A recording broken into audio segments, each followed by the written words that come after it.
Cloning, the word itself used to conjure images of futuristic dystopias and scientific hubris.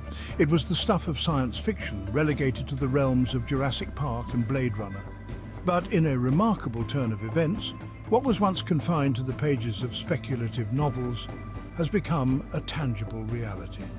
The successful cloning of Dolly the sheep in 1996 shattered the boundaries of what was considered scientifically possible. It ushered in a new era, one where the very essence of life could be replicated in a laboratory. This breakthrough sent ripples across the globe, sparking both awe and apprehension. The prospect of replicating living beings, potentially even humans, ignited fierce ethical debates. It also fueled the imaginations of entrepreneurs and scientists who saw in cloning the potential for lucrative commercial applications. From the outset, it was clear that cloning technology, still in its infancy, held immense economic promise. The initial buzz surrounding cloning centered on its potential applications in agriculture and medicine. The ability to replicate animals with desirable traits could revolutionize food production. Imagine herds of identical cattle, bred for maximum milk yield or disease resistance. In medicine, the possibility of cloning organs for transplantation offered a beacon of hope for patients languishing on waiting lists. Fast forward to the 21st century, and cloning technology is no longer a futuristic fantasy. It has become a multi-billion-dollar industry, albeit one that remains ethically charged and subject to stringent regulations. Of all the potential applications of cloning, none is more controversial than the prospect of replicating human beings. The ethical implications are profound and multifaceted, touching upon deeply held beliefs about the sanctity of life, human individuality, and the very definition of what it means to be human. Opponents of human cloning argue that it represents a dangerous overreach of scientific power, a transgression into the realm of creation that should be left untouched. They raise concerns about the potential for abuse, envisioning a dystopian future where cloned humans are created as mere commodities organ banks for the wealthy or customized beings designed to fulfill specific roles. The spectre of eugenics, the discredited practice of selective breeding to improve the human race, also looms large in the debate. On the other side of the ethical divide are those who see potential benefits in human cloning. They argue that it could offer a solution for infertile couples desperate to have genetically related children. Others envision its use in therapeutic cloning, where cloned embryos could be used to generate tissues or organs for transplantation without the risk of rejection. This, they argue, could alleviate the suffering of millions and revolutionize regenerative medicine. The economic potential of human cloning, while currently hypothetical due to the widespread moratoriums on reproductive cloning, is vast. The demand for infertility treatments is already a multi-billion-dollar industry, and the ability to offer cloning as an option would undoubtedly attract a significant clientele despite its ethical complexities. While human cloning remains firmly in the realm of ethical debate and legal prohibition, the cloning of animals, particularly companion animals, has emerged as a thriving niche market. Canine cloning, in particular, has gained traction in recent years, driven by a confluence of factors, including advancements in cloning technology, declining costs, and a growing demand from pet owners unwilling to say goodbye to their beloved companions. For many, pets are more than just animals. They are cherished members of the family.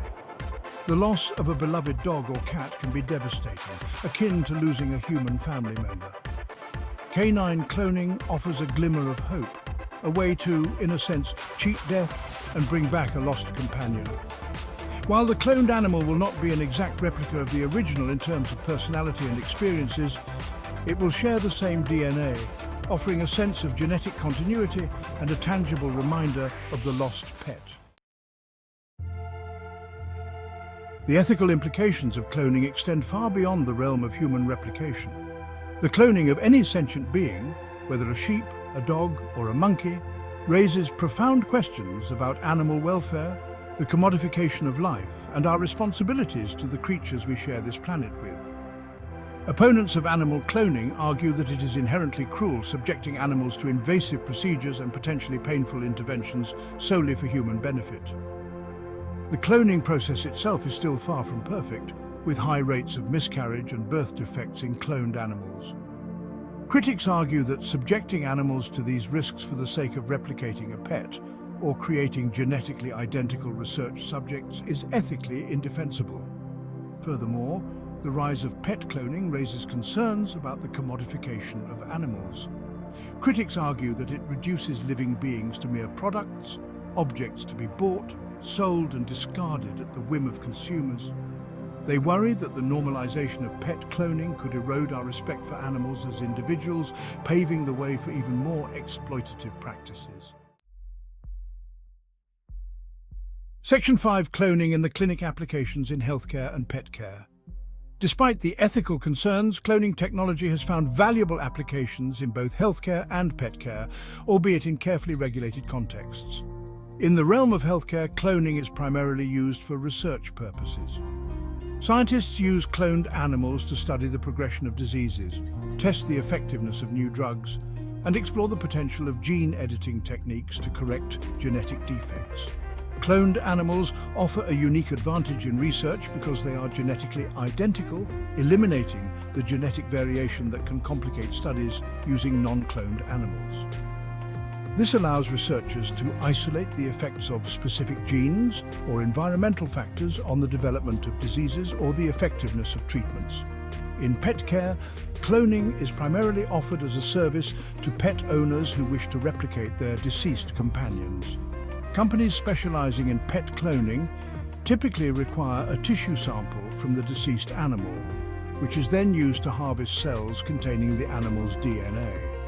These cells are then used to create a cloned embryo, which is implanted into a surrogate mother. Section 6. A regulatory tightrope, examining the global landscape of cloning laws. The rapid advancements in cloning technology have outpaced the development of clear and comprehensive regulations governing its use. As a result, the global regulatory landscape for cloning remains a patchwork of laws, guidelines, and ethical frameworks that vary significantly from country to country. Some countries, like the United States, have no federal laws explicitly banning reproductive cloning, but the practice is tightly regulated by a complex web of state laws and ethical guidelines. Other countries, such as the United Kingdom, have enacted strict laws prohibiting human reproductive cloning while allowing for research on cloned embryos under tightly controlled conditions. The European Union has adopted a similar stance, banning human reproductive cloning while permitting research on cloned embryos for therapeutic purposes. This lack of international consensus on cloning regulations reflects the complex ethical, moral, and religious beliefs surrounding the technology. It also highlights the challenges of balancing scientific progress with the need to address public concerns and prevent potential abuses. Section 7. Booming business or ethical quagmire. The economics of canine cloning. The canine cloning market, while still niche, is experiencing significant growth, fueled by a combination of factors including increasing disposable income among pet owners, advancements in cloning technology that have led to lower costs, and a growing acceptance of pet cloning among certain demographics. The cost of cloning a dog varies depending on the company and the specific services offered, but typically ranges from tens of thousands to over $100,000. Despite the high price tag, the demand for canine cloning services is steadily increasing. Companies specializing in pet cloning report a growing clientele, with waiting lists for their services. This suggests that for a growing number of pet owners, the emotional value of replicating a beloved companion outweighs the significant financial investment. The economics of canine cloning raise ethical questions about the commodification of animals and the potential for this technology to exacerbate existing inequalities. Critics argue that the high cost of cloning creates a situation where only the wealthy can afford to replicate their pets, further entrenching existing disparities in access to animal companionship. Section 8. Public perception and the future of cloning. A glimpse into the crystal ball. Public perception of cloning remains deeply ambivalent, shaped by a complex interplay of scientific curiosity, ethical concerns, religious beliefs, and cultural narratives. Surveys consistently show that a majority of people oppose human reproductive cloning, citing ethical concerns about the creation of human life solely for instrumental purposes. However, there is more support for therapeutic cloning, which involves the creation of cloned embryos for the purpose of generating tissues or organs for transplantation. This suggests that public acceptance of cloning hinges on its perceived benefits and risks. Cloning technologies that are seen as offering clear medical benefits with minimal ethical concerns are more likely to garner public support. The future of cloning is likely to be shaped by a continued interplay of scientific progress, ethical debates, and public opinion. As cloning technologies become more sophisticated and less expensive, they are likely to find new applications in medicine, agriculture, and conservation. Section 9. Beyond FIDO cloning and the future of conservation. While much of the public discourse on cloning focuses on its applications in human and animal reproduction, the technology also holds promise for conservation efforts. Scientists are exploring the potential of cloning to help preserve endangered species facing extinction due to habitat loss, poaching, or climate change. By preserving the genetic material of endangered animals, cloning offers a potential lifeline, a way to reintroduce lost genetic diversity or even resurrect extinct species. In 2020, scientists successfully cloned a black-footed ferret using genetic material from a ferret that had died decades earlier. This breakthrough offered a glimmer of hope for the endangered species, which suffers from low genetic diversity due to inbreeding. Cloning could be used to introduce greater genetic diversity into the population, increasing its resilience and chances of survival. While cloning alone cannot solve the complex challenges facing endangered species, it offers a valuable tool in the conservation toolkit, one that could help to preserve biodiversity and protect our planet's natural heritage for future generations. Section 10. Conclusion: cloning in the 21st century and beyond.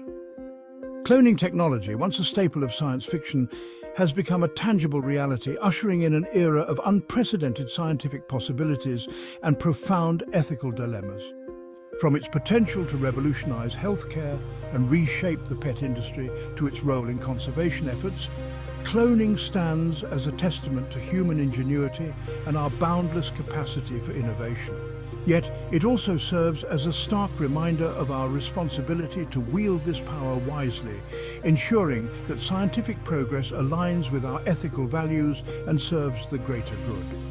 As we venture further into the uncharted territory of the 21st century, cloning will undoubtedly continue to spark debate, fuel innovation, and challenge our understanding of life itself.